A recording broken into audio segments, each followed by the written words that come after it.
শুরু করছি আজকে।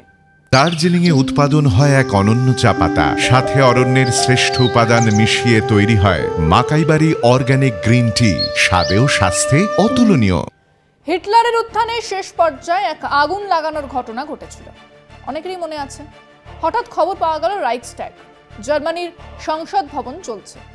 তারপর কি আশ্চর্য, যে আগুন ধরিয়েছে তাকেও পাওয়া গেল, সে নাকি এক কমিউনিস্ট। এবং তারপরে দেশ জুড়ে কমিউনিস্টদের জেলে পোড়া হলো।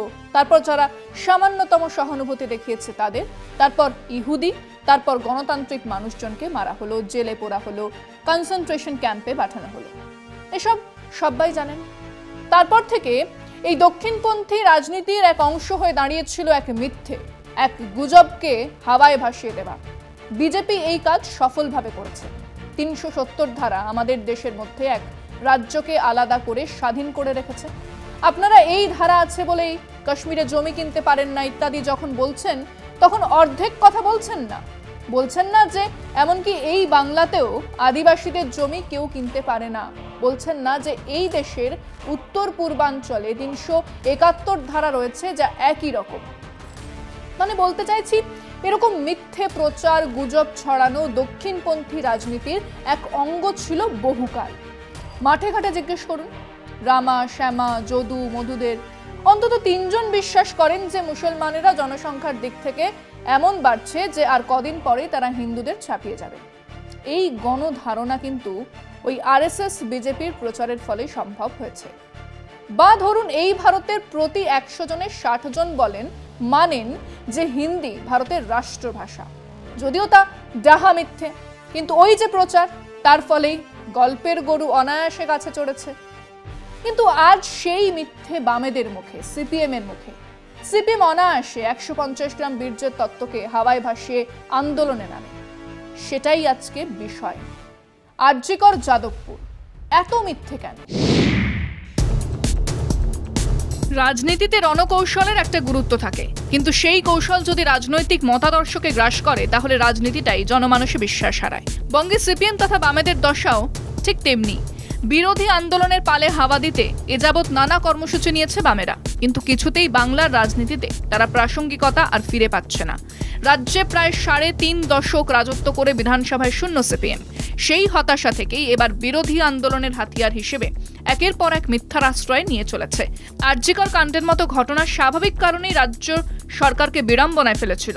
তার সঙ্গে আম জনতার স্বতঃস্ফূর্ত বিক্ষোভ, সব মিলে পরিস্থিতি প্রশাসন তথা শাসক দলের পক্ষে বেশ চাপ তৈরি করে। সেই সুযোগে সোশ্যাল মিডিয়াকে ব্যবহার করে নানা ভুয়ো খবর ছড়িয়ে শাসককে বেকায়দায় ফেলতে দুবার ভাবেনি। পরে আদালত সিপিএম এর সমস্ত অভিযোগ নস্যাৎ করে, কিন্তু তাতেও শিক্ষা নেয়নি। গত সপ্তাহে যাদবপুরে মন্ত্রী ব্রাত্য বসুর গাড়ির তলায় এক যুবকের ছবি ছাপা হয়। আপাতভাবে মনে হবে গাড়িতে পিষ্ট কোনো যুবক। রাজ্য সিপিএম এর মুখপত্রে প্রথম পাতায় সেই ছবি ছেপে ক্যাপশনে দাবি করা হয়, মন্ত্রীর গাড়ির নিচে পিষ্ট যাদবপুর বিশ্ববিদ্যালয়ের পড়ুয়া ইন্দ্রানুজ রায়। জানা গিয়েছে ওটা ফটোশপ করা ছবি, এক কথায় ভুয়ো ছবি। ওই ছবি দিয়ে জনতার ভাবাবেগকে উস্কে দিয়ে রাজনীতির ফায়দা তোলার কি উদগ্র বাসনা সিপিএম সহ বামেদের?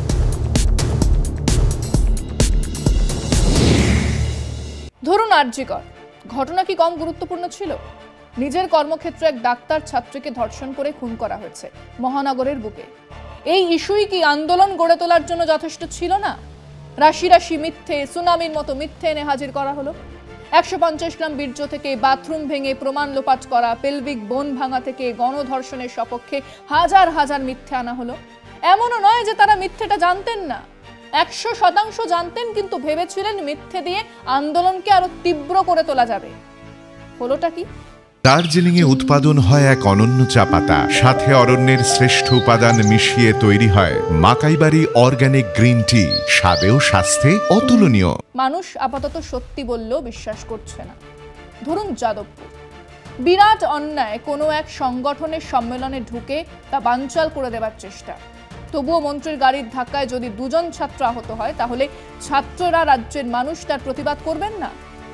প্রসাদজীবী, ভাতাজীবীদের বাদই দিন, ১ যুগ ধরে ছাত্র সংসদের নির্বাচন নেই, মানুষ তার বিরোধিতা করবেন না? কিন্তু সামনে রাখা হলো একটা ছবি, যেখানে গাড়ির চাকার তলায় পড়ে আছে এক শরীর, দেখলেই গা শিউরে উঠবে। হ্যাঁ, এক প্রচন্ড অভিঘাত তৈরি হবে। আর সেটা তৈরি করার জন্যই কি এরকম এক ফটোশপ করা ছবি আমদানি করতে হলো সিপিএম বা এসএফআই কে? এর কি কোনো দরকার ছিল? প্রথম অভিজ্ঞতা সইয়ে নিয়ে মানুষ তো জানতে চাইবে যে ছেলেটির মৃতদেহ কোথায়, কারণ ওইভাবে এক গাড়ির তলায় পড়লে সে হয় সেখানেই মারা যাবে, না হলে হাসপাতালে। খুব কপাল জোর থাকলে হাতগোড় ভেঙে পড়ে থাকবে হাসপাতালে। না, এই দুই অপশনের বাইরে আর কিছুই হতে পারে না। এবং কতটা কাণ্ডজ্ঞানহীন হলে এরকম মিথ্যে নিয়ে মাঠে নামা যায়?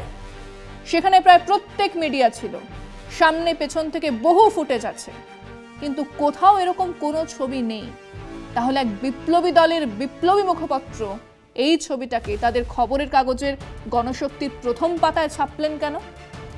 এই 200% মিথ্যেকে এনে হাজির করে কোন লাভটা হলো তাদের? এখন প্রত্যেকে জবাব চাইছে এবং সিপিএম বা এসএফআই এর কোচি নেতারা তোতলাচ্ছেন। আমরা আমাদের দর্শকদের জিজ্ঞেস করেছিলাম যে গণশক্তি কাগজের প্রথম পাতায় যে ফটোশপ করা বানানো ফেক গাড়িতে চাপা পড়ার ছবি ছাপানো হয়েছিল, তার কারণ কি? এই ছবি ছেপে আবার ওই সিপিএম দলের নেতারা কি নিজেদেরই মুখ পোড়ালেন না? শুনুন মানুষজন কি বলেছেন।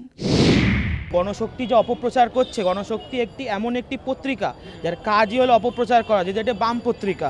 এডিট করে মানুষের কাছে তাদের কাছে পৌঁছাতে হচ্ছে, এই অবস্থা তাদের কাছে আমাদের আশা ছিল না, এটা কাম্য নয়।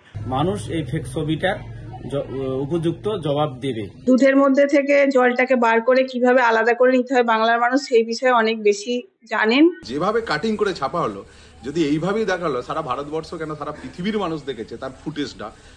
মাননীয় শিক্ষামন্ত্রী ব্রাত্য বসুর গাড়িকে সামনে থেকে এসএফআইয়ের গুন্ডারা ঠেলে ধরছেন, তার ফুটেজটা কোথায়? সিপিএম আমলে আমি বলতে চাই না, সিপিএমের আমলে যেভাবে মায়ের সামনে নিজেদের ছেলেকে খুন খামারি করে সেই মাকে রক্ত খাবিয়েছে। সিপিএমের বড় নেতা মোহাম্মদ সেলিম, ওনার মতো সিনিয়র নেতা এগুলোকে প্রশ্রয় দেয়, এটা লজ্জার বিষয় ওনাদের জন্য। তারা গণশক্তিকে ব্যবহার করছে, গণশক্তিকে ব্যবহার করে নিজেদের ফলাফল যাতে 2026-এ বাড়ানো যায় তার চেষ্টা করছে। সিপিএমরা চাইছে আবার নতুন করে মাথা চাকা দিচ্ছে ওদের রাজ্যে আসার জন্য, ওরা কোনোদিন পারবে না। এসএফআই সংগঠন করছে, এবার ওদের তো আর কিছু বেঁচে নেই, ঠিক আছে, এখন কিছু একটা জাস্ট অ্যালিগেশন লাগানোর, তাই জন্য লাগাচ্ছে নতুন টপিক। যেটা সত্যি সেটা সত্যি বেরিয়ে আসবে, সত্য সবসময় বেরিয়ে আসবে, সত্যটা সবসময় পরিষ্কার সুস্পষ্টভাবে বেরিয়ে আসবে। সেই জায়গায় মিথ্যার আড়াল নিয়ে কোনো কিছু কাজ হয় না, এই বেরিয়ে এলো সত্য। তারা এটা তুলে ধরে একটা মানুষের মনে সৃষ্টি করতেছে, নিজেদের অস্তিত্ব প্রমাণের চেষ্টা করছে, তার বাইরে কিছু না, এটা ফেক। গণশক্তি রাত্রির 12টার সময় ছাপা হয় সব মিথ্যা কথা, তার জন্য সরকার তো ঘন্টা পড়ছে। কারণ গণশক্তি যে একটা ফেক, গণশক্তি মানুষ সেইভাবে মানুষ নেয় না। সিপিএম পার্টির কমরেডরাই পড়েন। সিপিএম সবসময় যেটা করে সেটা হচ্ছে যে কখনোই সঠিক নয়, এরা ইতিহাসটা জানে না, ইতিহাসের বিকৃত করার চেষ্টা করে। এসএফআই যে সংগঠনটা আছে, এসএফআই তো পুরোপুরি সংগঠন একদম মানে গোনা, হাতে গোনা বলতে গেলে। তো এই চক্রান্তটার বিরুদ্ধে আমরা কেউই নই, আমরা এর সাপোর্টে যে না এটা পুরোপুরি ফেক। ফটোশপ করে এডিট করা হয়েছে, যদি এইটাই যদি হয়ে থাকে তাহলে এটা কিন্তু খুব দুর্ভাগ্যজনক, খুব খারাপ। কারণ মিথ্যা প্রতিশ্রুতি নিয়ে কোনোদিন কোনো যুদ্ধ জয় করা যায় না। তার গাড়িতে যেভাবে অমানবিক ভাবে আক্রমণ করেছে, আজকে উনি গাড়ির ভেতরে থাকাকালীন গাড়ির কাঁচ ফাটিয়ে দিয়েছে, মানে অ্যাটেম্প টু মার্ডার, প্রায় মার্ডারের পর্যায়ে চলে গিয়েছে। আন্দোলন, সংগ্রাম, লড়াই এক সত্য প্রতিষ্ঠার জন্যই করা হয়। ইতিহাসে সেই আন্দোলন টিকে আছে, সেই আন্দোলন নিয়ে চর্চা হয় যা মানুষের, সমাজের, রাষ্ট্রের এক সত্যিকে তুলে ধরে। এক ভাষার লড়াই এক রাষ্ট্রের জন্ম দেয়, এক স্বৈরতন্ত্রের বিরুদ্ধে লড়াই এক গণতন্ত্রকে প্রতিষ্ঠা করে। কিন্তু এই 150 গ্রাম বীর্য বা ফটোশপ করা ছবিগুলো ডাস্টবিনেই ঠাঁই পায়, ইতিহাসে তাদের জায়গা হয় না। এটা জানার পরেও আন্দোলনকে হঠাৎই তীব্র করার জন্য সুনামির মতো যারা মিথ্যে বলেন, তারা আসলে সেই আন্দোলনের বিরুদ্ধেই কাজ করেন, সেই আন্দোলনের বিপক্ষেই থাকেন। আজকে এ পর্যন্তই। দেখতে থাকুন কলকাতা টিভি, রাত দিন 7 দিন।